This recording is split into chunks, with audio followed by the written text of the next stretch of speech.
Hello, everyone. Welcome to another live hangout, the third last one for 2022. And more importantly, our last special guest, Professor Brian Gill, is joining us today. And this is not a stretch to say, Brian is one of, if not my favorite guest to have on the show, because he just brings such a level of expertise, but he brings it with joy and humor. And yeah, I'm really looking forward to our chat today. I've already been talking with him pre-show, but I'll introduce you to Brian. If you haven't already met him before, you are in for a real treat. Just letting you know, as I just said, we've only got two more Q&As to go this year. So the next 2 weeks, we then take 4 weeks off. Sorry, not 4 weeks, 2 months. So it's nearly 8 weeks off over December, January. We'll always do this. And then we are coming back for a 2023 season. I have lost count as to how many live shows we have done over the years, but we are going to add to them in the new year. And you know what? I'll throw this out there. I'm almost certain Brian will join us again next year, but we get to spend another 40 minutes with him or so. And so let's just dive straight in today, because I want to spend as much time as I possibly can with the incredible Professor Brian Gill. Sound check. Check 1, check 2.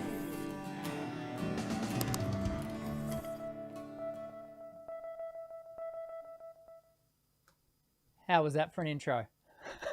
What an intro, man. Thank you, Dan. Dr. Dan, you are amazing, and I feel the same way about you. So thank you for having me on again. Thank you, good sir. Not exactly your academic introduction, I prefer this one. Which I did 2 weeks ago when we had Professor Lynn Helding on. If you missed 2 weeks ago's show, go and give it a watch. We talked about music and the brain. It was awesome. But I have been so looking forward to hanging out with you again. You're my final guest for the year, and do you know what? It's almost like we should just make this a regular yearly thing, because I love your energy. You know, I don't know, we're just brothers from a different mother. I feel like it's so good. What have you been up to this year, Professor Gill? First, a definitive yes to that. Okay. I love that. Yeah, I would. Yeah. And then, and thank you so much for your kind words. And I love being on your show, and I love your energy as well. So it's a mutual love fest here. Yes. Yeah. So I have been, survive. I finally got COVID. Yeah. Which was no fun. I was expecting being, having the shots and all that it would be more mild, but my wife and I got it at the same time. Yeah. And it was brutal for us. High fever and massive cough and all the trimmings. Can I meet you? We had it in April, May. It was brutal for us too. We hit it having been triple vaxxed. And it still gave us a really good kick. Yeah. Yeah, same here. So it was kind of shocking, and I thought, I wonder what it would have been had we not been vaccinated. That's where I want those studies. So yeah. But obviously, clearly worse for people who are not vaccinated with the death tolls and all. So yeah. But we're just thankful to be over it, and it slowed us down at the beginning of this semester, but now we're up to speed. And good. Enjoying a lovely fall semester in Bloomington, Indiana. Bloomington, Indiana. And you mentioned people can tell us about the weather where they are and where they are, but you've hit some snow. Yes. We had this very summer-like weather, and then all of a sudden we were just slammed with snow yesterday, and we're in the 30s again, so 0 for the countries listening with the different systems. But it was kind of a shocking change, and it's been a little back and forth this whole fall. Yeah. So it's not. We could talk about that and how it adversely affects singing. It's interesting because I always have noticed, and it's definitely a thing here in Brisbane, Australia, where there is a definite impact on the voice around change of season, predominantly around the March-April period, and predominantly around the September-October period. I generally notice that my students come in, they're all a little bit off. I notice it in myself. Is that what you've observed where you are? Exactly. It's like the body's defense systems are up, Yeah. and it creates a lot of mucus, sort of like, hey, big change coming on, bacteria, viruses coming at us, and then next thing you know, everybody's stuffed up, and it's just a seasonal change more than anything else that's affecting them. Do you know what I think would be a fascinating study? And maybe it's already been done and I just haven't had the opportunity to read it. But I've often wondered what impact the barometer reading, is it the like atmospheric pressure, has on not only the body but the voice, and that subtle change that we might experience as a result of that change in is it what is the technical term? Barometric pressure. Thank you, barometric. That's the word I was looking for. Have you come across any studies in that area? I'm smiling as you're saying it. I don't know any of studies, but my beloved mentor, Barbara Doscher, she would always talk about that she would see themes and voices during a day because the barometer dropped. Interesting. And she would say it out loud. She'd be like, "Well, of course the barometer dropped." And you're like, "Okay, what is she talking about?" But then everybody would be talking about it. They'd be like, "Yeah, I was a little off today. I felt a little funny," and you'd see the themes. Isn't that interesting? Well, I'm glad to hear that I'm in esteemed company in that observation, because I don't have a barometer in my studio, so I'm not able to take a specific note. But I have one on my phone. Do you? I'm just kidding. I'm kidding. Oh, okay. We have everything on our phones these days, right? You probably can get a barometer for your phone. I don't know. It would then have to be taking a reading from somewhere local to you, I guess. Yes. But I haven't paid that close enough attention to want to have a barometer. But it's the thing. I think what we are learning. Here's the segue. You ready? Yes. What we are learning. It's going to be smooth. What we are learning is just how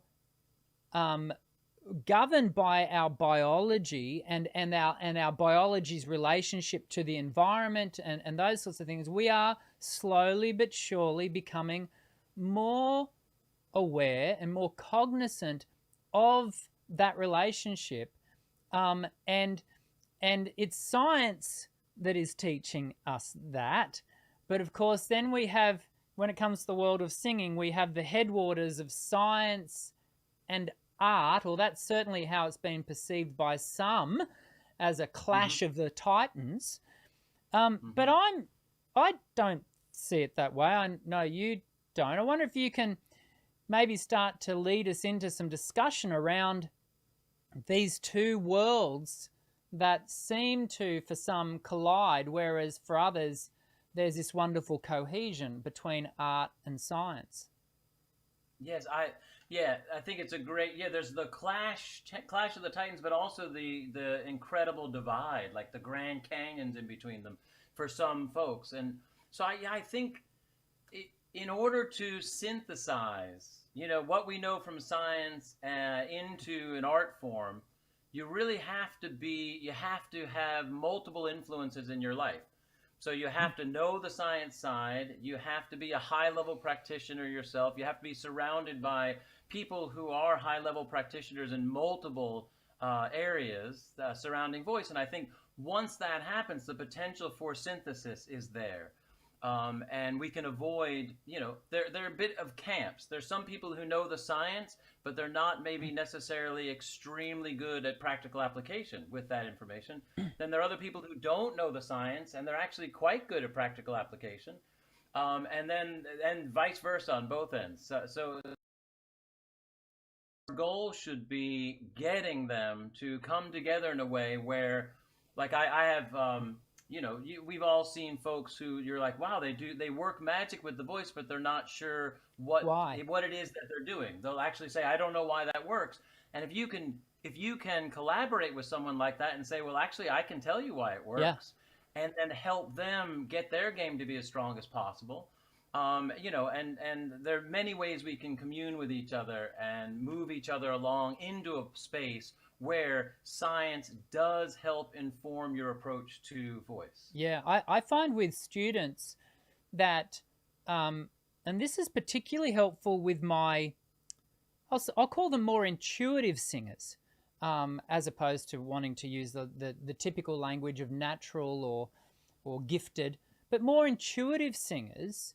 I find that when I'm able to bring to them the knowledge of why what they're doing works, it actually beds that down so that they know to seek that as a repetition, as a point of, oh, okay, that's good. So why I'm doing that, or how, and it's not necessarily even how they're doing it. It's just that it's good for them to know that it's a positive thing to do, and there is a reason for that.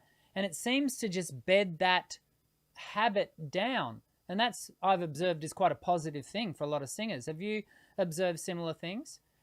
Absolutely. I mean, I would take it even a step further that, yeah, it's a very positive thing, but the intuitive singers, oftentimes, I mean, if you have a career in voice, you're going to hit some walls on your way. You're going to get sick before a huge gig that you can't cancel. You might have, an unfortunate injury or something. And what happens then is intuition, in a way, will go out the window because it doesn't feel like your voice for a moment. And so to define clearly what it is you're doing, when you do it well, you have more to draw on than just the intuition that got you there when you were healthy before you started a career, all of these things, or when the scenario was ideal, well, you were well rested, or the pressures of a career weren't knocking at your door. So I think that we're doing our students a favor by giving them every bit of information we can Absolutely. to help them draw upon, a larger pool to support them throughout their career. It really speaks to the truism that knowledge is power, Mm-hmm. and Yes. and I think we'll probably talk about this as we go along, but it's worth sort of putting a flag in the sand to acknowledge that there is an arc, isn't there, that we have to travel in, because we can get too much in our head when we sing to one extent, and so it's usually that observation that is used as a counter argument, if you will, against the benefit of art meets science, and that they can actually live harmoniously. And those who don't want to allow science into the space will tend to say, yeah, but then you become a real intellectual singer. You're not really an artist, And I find actually that when students, and I know in my own singing, knowledge has only empowered me to further develop. And as I move, yes, there is a period where I have to be in my own head for a bit with it. But as I move through that and the cognition takes place, I find that it empowers my art. What have you observed? Yeah, for sure. Same thing. Empowers the art form. I always think of one of my current favorite singers is Lawrence Brownlee. And he was a graduate here of IU, so I've gotten the chance to meet him when he comes back to do master classes. And I remember in one master class he said, folks, we're not singers, we're thinkers. And I thought, there he goes. So the key, though, is to figure out what you need to think in order to make things happen. So I think there's a truth in all the different things you said. There's some folks who don't want science in there, but it's because maybe science is misapplied, or someone's thinking of something that's not helping them get the result they want. And so therefore you would say, stop thinking, and then things actually might get better because they're not thinking about the thing that is detracting from what they need to do. But it ultimately doesn't mean that they should stop thinking. It's that they shouldn't waste energy thinking about that particular thing. Yeah. And so I think that's what we are. We're guides for our students, and we're trying to narrow it down to the easiest thought process that they need in order to reproduce things and sustain their voice and have the highest level of communication possible. Yeah. So I think we do need to acknowledge that the rejection of science does come from someplace. And I think it's a legitimate place where if you throw a lot of terms at people, but you really don't know how they apply, then it can really mess with somebody's voice and person. They feel shut down. And there's a little bit of that, well, this person's so knowledgeable, the problem must be me. Yeah. You know, so I think, I know you're a great practitioner, so right, and so again we want to represent, but I think that the way forward is to educate people in great detail about how their voice operates and how they can protect their voice and awaken their awareness of their proprioception, right? I mean, everything under the and as we do that, we arm them with the ability to sustain a career. Yes. And so but I think I'm always very open to people who are rejecting it because I'm sure that it's only because they had a bad experience with let's put quotes around it, science.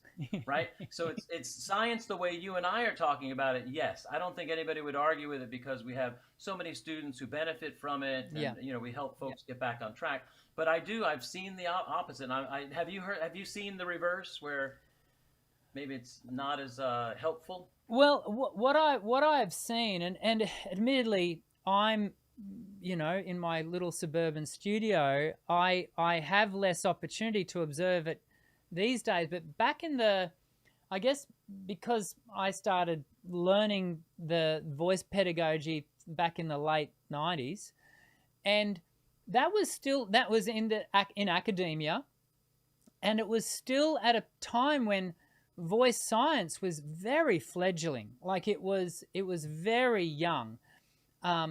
We know, you know, voice science has been around since back into the 1800s with Garcia and these sorts of gentlemen, but now like the real, where it's become a part of the landscape and where it earned a place. Back in the late 90s, it was still the little kid in the block, you know, it was not. And so I remember one of my teachers, Adele Nisbet, who was my master's supervisor, she was a real champion for voice science, but she was, to start with, a single voice, you know, in a department of excellent singing teachers. And she had to really pioneer this in Brisbane, Australia, this is, pioneer this awareness that we had this developing knowledge. And I remember, you know, her handing me Richard Miller's book and saying, get into this. And boy, did I get into Richard Miller's structure of singing. It was for a long period of time, it was our Bible, you know, because it suddenly made the science in one sense accessible. We now, I mean, and how much more do we understand since structure of singing? But at the time, it was the go-to text. So my observation has been that where we have been at in a sense, a juncture in time, in history, where the science has been gathering momentum, and we are becoming more, we're developing ways in which to apply the science in a highly practical way. And I don't think we always got that right. And that's where I think some of the damage to science was done. But I'm seeing less of that now. But again, that may simply be because I'm no longer in the hallowed halls of academia. Yes, I know what you mean. Yeah, and I think that it's our job, as we try and be good representatives of the union of these things. Mm, I think it's our job to make it inviting. It's our yeah. job to not make it a threat to people. Yes. Like again, the walls. We talked in our conversation before this a lot. The tendency for human beings to create walls. To own their territory or whatever. And I think I get that. It's human behavior, but I think we need to strive to do better. And the way we do better is if you get good results for people and you can share why that is happening on a scientific level, then that's what we should do. I remember I had one of my colleagues here, who's now retired, had asked me to come to the studio. She was a wonderful, really wonderful teacher. And she affected great positive change, and she was going through all of her exercises and making these great changes. And I kid you not, she would look over at me and said, "Brian, why does that work?" And it was hysterical. I was dying because it was working. I'm like, that's what I would do too. And I said, well, this is what it's called. And so it was this great partnership, for a moment. And I think that's what we need to strive for. Is building partnerships with people in laryngology, speech language pathology, and acoustics and voice science, and and the main goal has to be not to create new walls or new hurdles for people to jump over, but how can we make this as accessible as possible, right? Yeah. How can we synthesize it for people to where they're attracted to, because they feel the change right away, and then we do that for people, they get so excited and they do want to know why, because it was such a profound experience. Yeah. Yeah. And like I was saying before, I find that when we're able to give singers the why, it beds down the experience. It really reaffirms the positivity of that experience. Whereas if that why wasn't able to be so readily applied, it may not bed down.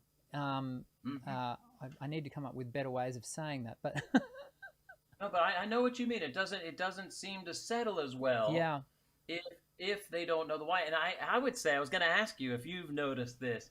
It seems like there are two things. There are two things that jumped to my mind as Yeah. you were talking about this, because I think, number one, more of my students now need to know. yes, Like, they have a very deep desire to know why yeah, and what's going on, and it's great. And so I think, again, if we can provide them with that, that's great.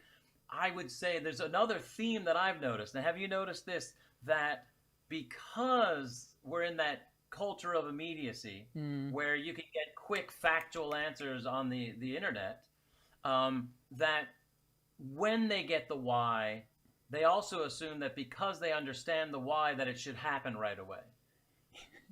And it's really, we know that it's just a concept that needs to marinate. I always say it takes mindfulness over time, and Yeah. then things start to take root. yeah, And sometimes the knowing why frustrates the heck out of the student, because they're intellectually aware, and they're like, okay, that makes sense to me, and then they can't do it, and so then they start to disassociate, Yeah. with the science part of it, because they haven't gotten it. Have you noticed any trend like that? Well, I would add a third observation. I would add a third one, and that is, I think singing students are building a schema of knowledge. And the reality is that we are not their only point or their own authoritative, we're not the only authoritative voice in their lives. We've got this thing called Google and YouTube. And so often I find that students may have observed someone doing something or saying something online, and often I find students are coming in to bounce that idea off an established authority point. In this case, that's me as their singing teacher, to see if what they've heard online is accurate and so I find that the 2 points that you made, and add the third point of this outside voice of this of the, because but when I first started teaching, when you first started teaching, we didn't have YouTube. When and it was unlikely that students had more than one teacher. They've got one single voice, and now they've got many voices. And and the temptation, I guess, as a singing teacher in their lives is to, and I do try to avoid this, is to set oneself up as the single authority, because I don't think that's ideal either. But they are trying to establish that schema of knowledge, and who's right, which is an interesting place for a student to be in, because the moment the student has to decide who's correct, you're kind of trying to serve multiple masters, and that's a difficult place for a student to be in, because the whole point of them being a student is for them to be learning, not to be, no, that's a great number 3. Nicely done. That's the reality of it. But it also then just flew in my mind that number 4 research. We got a number 4. No, actually, no number 4. There's a number 5 though. We're just going straight to the top. We're just gonna skip. 4 just never happened. No, so there's another positive thing to what you just said. If you're looking at how learning happens, right, and knowledge acquisition, then there's this funny thing that actually uncertainty keeps the mind like open and ready for new information. So it actually can help in learning. Yeah. Whereas if somebody thinks there's an absolute, they shut down and be like, okay, well, I already know that. So in a sense, that could be advantageous. Although I have seen negative outcomes with all the questioning, because, and my pedagogy classes here will always ask me, well, how do you know what to believe on the internet? Yeah. And I'm like, well, that's a great question. And I said, one of the things is, as you proceed through your career and your life, you want to, in a sense, arm yourself with partnerships. Yeah. Of experts. I got lucky with my partnerships, meeting Johan Sundberg and becoming good friends with him, and then Ingo Tietze had a big influence on me. Just a couple of guys. Yeah. Yeah, just a couple of guys, right? Nathalie Henrich, and I mean, there's a great group of people, and Philippe Alain, and so when you commune with people like that, you can do that by going to the big voice symposia, like in Australia or in Philadelphia, and all around the world. When you commune like that, you will make friendships with people who are often the authorities in that field. Yes. And so that's how. And then you can then sift through the unbelievable amount of information on the internet. And then you can remain a little skeptical and start to slowly understand that not everything you read or see on the internet is factual. And this is where we get to start talking about building our sense of discernment as singers. And that's that building of that schema which we use to filter information through, where we're building our knowledge base, and because one thing there is misinformation on the internet. I mean, duh, that's Captain Obvious. But the challenge, we see this with conspiracy theories, don't we? Is that not everyone is able to filter information in such a way as to recognize and discern what isn't, because like you say, I completely agree. I believe it takes a village to raise a singer, but equally you can have some pretty nasty people step into your village and start to disrupt with misinformation. Yes. So we're acknowledging that we need to discern to ensure that we are applying the correct information, understanding that in some aspects that there are not absolutes, and yet in some aspects there are absolutes. Yes. It's a tension, isn't it? Yeah. There is, and again, you have to. Yeah, we have to have as deep a knowledge base as we can to become discerning. Yeah. I think that's where discernment enters in. Discernment is not judgment or opinion.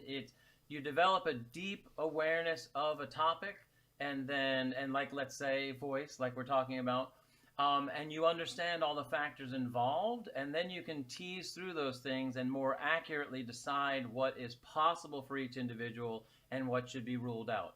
And I think that's the key thing in training, is we need to become more discerning. And in current day, I think there's been an overlap, because people need to feel affirmed too. People need to feel seen. People need to feel that they're okay as they are, and we need to spread love that way.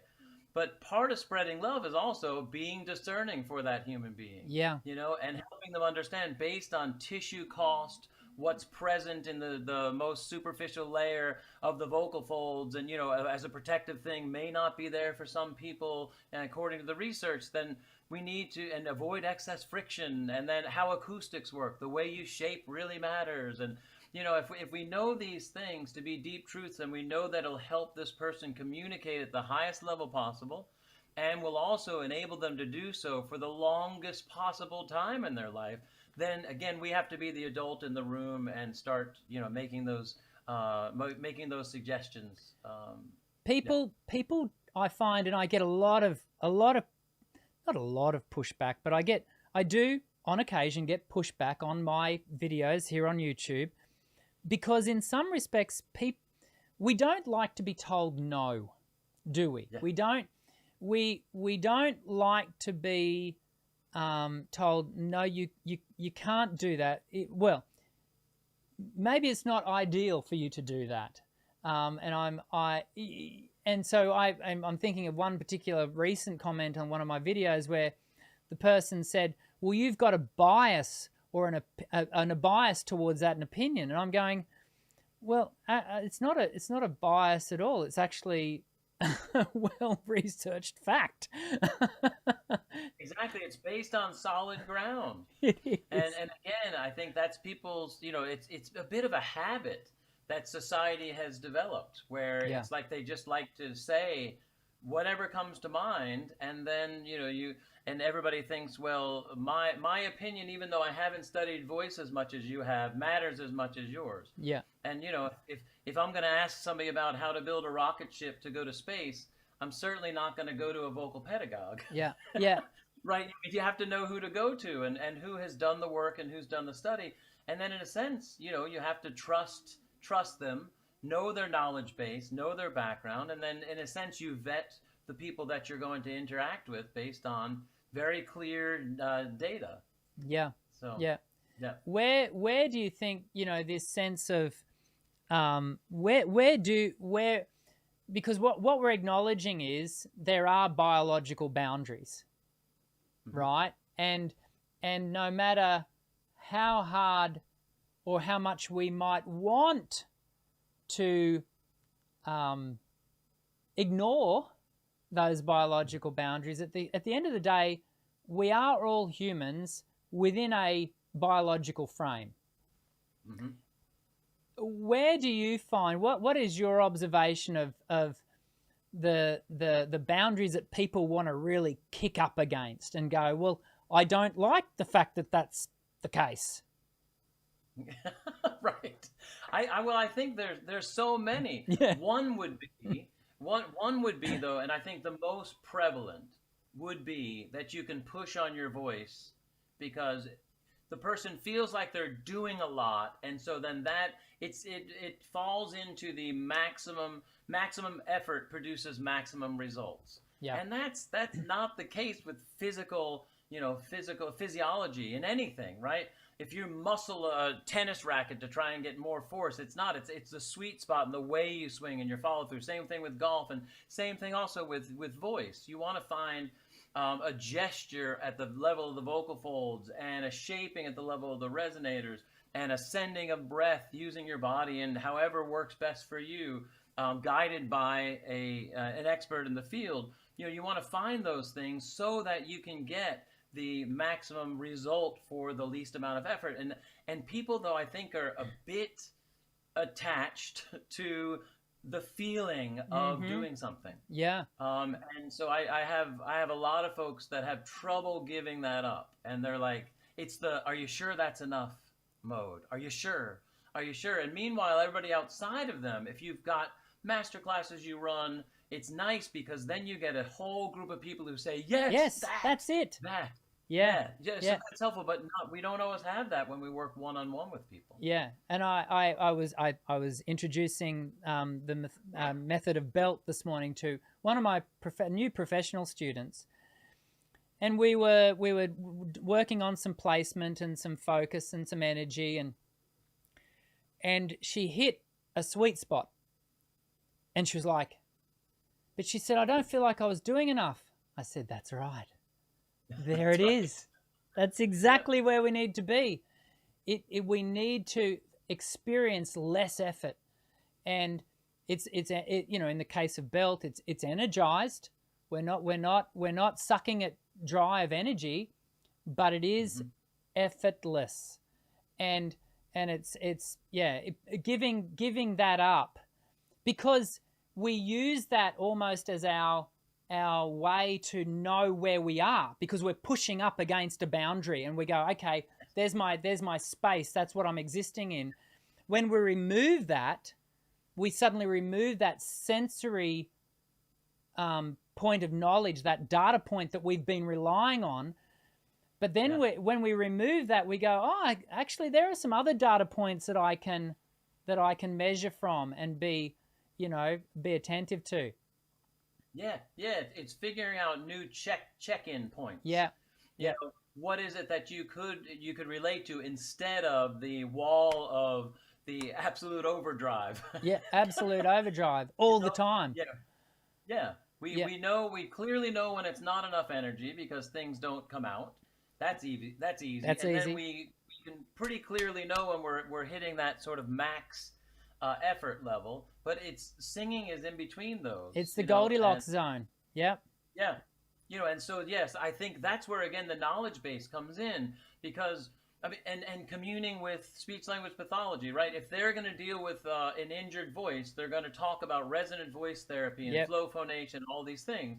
And so if you're in a practice with a singer and you're not discussing those things, I think you're doing a disservice to your student, because there's the potential to get injured either by, singing a crazy schedule or having, with interviews and everything, or having a cough that causes an injury, right? There are all kinds of things that can happen. They're going to go to a group that's going to talk a completely different language all of a sudden. Yeah. I think that again does our clients a disservice. So we need to commune with folks and think, absolutely, what are the top goals, and then within those, what are some sensations that you can cling to, in a sense, or count on? Maybe not cling to. I practice unattachment, but that you can count on. That will be reliable reminders for you of, oh, that's it. This is my sweet spot, and this is what it feels like. And that's very unique to each individual I work with. There's some big ballpark things that I've noticed, but it's neat to hear the language somebody comes up with. Yeah. Like I had a student just yesterday, and we've been working for years now, and every once in a while he comes back to this concept of a picture frame. Like when he feels like it's right, it feels like it's in a picture frame, and I'm like, okay, so we just talk about that. Let's get in the picture frame here, and I think that's the key. Yes. That's the key is we're teaching from a knowledge base that helps us be discerning for each individual. Yeah. And then we're also trying to awaken proprioceptive awareness of this highly complex coordination that then will help the person say what they want to say for as long as they can say it. Yeah. It all goes together beautifully. And we need to be the adults in the room that guide our beloved clients into that realm. I've looked down at the time. We're not quite out of time, but I feel like we can kind of put an umbrella over what we're talking about, and that is to recognize that the biological boundaries are the fact that our human experience is not one of infinite energy, infinite capacity, that each of us will have to explore the physiological boundaries of our unique instrument. Is that something that you find is is difficult for students to do, or easy? I mean, I think exploration is difficult. Mm. You know, I think it requires some bravery. It requires feeling like you're in a safe environment. You know, we want to create a safe environment where we create basically a sound playground. You know, we want people to be able to come in and feel free to make all kinds of sounds, and slowly but surely, you know, like diamond in the rough, slowly but surely chiseling away the things that are extra and getting in the way. And I think it's intimidating because we have such a strong voice identity, you know, especially speaking voice, and I do think people separate those oftentimes. Another reason why it's important to have speech language pathologists in your corner as well as singing voice specialists in your corner, because a lot of people will have a singing voice identity and a speaking voice identity, but they're attached to it. And as you're exploring the potential and the high degree of variability, and then also the limitations, it can be threatening. It can be threatening. So I think we have to be really careful about the environment that we've created, you know, the language we use, and and help a person feel seen. Let the person know that they're a part of the process, right? It's not just a one-way conversation, but also we have to let them know that we're the expert in the room that is there to help them, that really can help them. And I think, you know, the faster we can show them that, the faster they sign on and are willing to experiment. There's a couple things in what you've just said. The first one, and it's a word you used, which I've been using in recent years, and that is play. I find we have to be given permission to play, and playing gets you dirty, and it gets you, you know, you can fall over, but you can fall over with a smile on your face because you're discovering your own form and your own, you know, the exploration of your sound, and it can be wonderfully freeing. But it's something as adults, particularly as adult singers, it's something we struggle to do, is to play. Mm-hmm. Yeah, it's absolutely, yeah, and it goes back, it harkens back to the general idea of trying to be more childlike. Yeah. Yes. You know, that you'll see that in the spiritual realm. You see that in so many different realms of philosophy. And I think that's what that means. It's keeping an open mind and being willing to get dirty. Yeah. You know, I remember I was watching a show with Neil deGrasse Tyson, and he was talking about when parents stop their kids from experimenting. He's like, they're young scientists. They want to see what happens when you drop an egg. You know, they're exploring, and if you can create that and allow them, you know, within certain limitations, but allow them to play, then what you're going to do is spur on curiosity that can last a lifetime. And I think what happens is adults, like you said, adult singers, I think they maybe have felt limited for a long time, and they just don't feel okay playing anymore. Yeah. So we have to create that. And I think we have to know that we have permission to play. You know, because as we say, play is dirty, play is unkept, play is disheveled, and the certainly, I mean, it takes a highly mature artist to play in performance. So we're acknowledging that that's really a high-end skill, but we're talking more about just playing in your own practice, you know, taking a risk. And if you hit some bum notes, then, it's only singing. It's only singing, yeah. And, you know, one realm that I don't know if we've talked about this before. I think we did a couple of shows ago. But one of the realms that's great, if you can organize that in a studio, if you get a bunch of singers together, you can do sonic meditation, which is simply the play with sound. Yeah, cool. You start making sounds and then you riff off of each other. And so for folks who are maybe a little more shy with their voice, they fit into this fabric where they can play. You know, and to some degree, you know, chorus is an opportunity to create play and experiment with notes when you're not the only one singing. So I think if we can find environments where that will encourage and allow for what we're talking about. I think that's the key, is encourage people to seek that out. Absolutely. Absolutely. I'm very cognizant of the fact that a few minutes ago I said there were two things that really stuck out to me. I can't think of what the second one was now. So so if you're watching and you're waiting for me to come up to mention the second one, I'm sorry everyone, I've forgotten what that was. You'll have to come back to the last show of next season. You're gonna have to wait. Wait for the sequel. Well, it won't be the sequel because it'll be the fourth. If we get you back, well, not if, when we get you back in 12 months' time, it'll be the fourth time that you've been on the show. And I know we finally do get to 4. I've thoroughly, as I knew I would, I've thoroughly enjoyed our conversation. I think we ticked the box of the title of the video, Art Meets Science, but we've wandered, we've played a little bit. That's right. We're playing right now. We're riffing. Thanks so much for coming on, and I've been actively watching for any questions. There was a real lot of activity in the chat. I think we've motivated a lot of really interesting comment. So that's been fantastic. And mate, I've really appreciated having you on the show today.